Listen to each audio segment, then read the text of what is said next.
When I say the training is on topical issues, it's because, whatever is in vogue is what is being debated. So if people say nationalization, then everybody goes and reads a little bit about nationalization, what its impact is being elsewhere, and so on, and globalization, and then everybody goes and does that. Whereas in the past, what was very useful was that members of the Communist Party, in particular, were trained to have a common world outlook. Their understanding of the world we live in, the country we live in, the relationships were common because they were taken through classes in that regard. They were also taught political economy.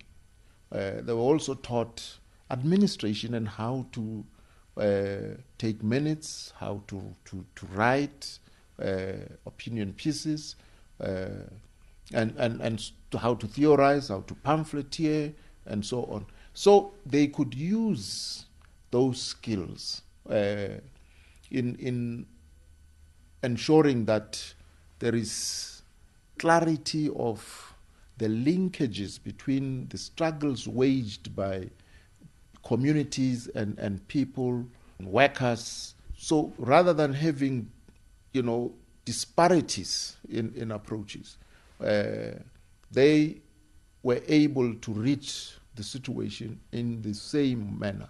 And it didn't matter in what kind of mass organization they were located. They became the most loyal members of that organization, the most hardworking, and the clearest in terms of what the next step ought to be.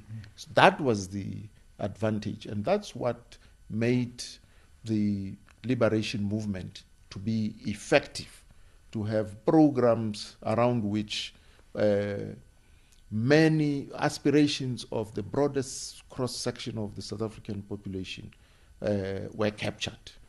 Today, the topics, these topical issues, keep every one of us busy. We're running around, and you find that the debates are characterized by really, what is fashionable, rather than what is it that catalytically can unleash and mobilize the energies of our people in order to advance the country and uplift the overall. Just one more on this topic, sir. It sounds to me that like you were just making an observation that was meant to spur the SACP into action, but also an observation that applies to the ANC in as far as political education is concerned, especially given the fact that the ANC has actually identified political education as one of the weaknesses. Was your intention to spur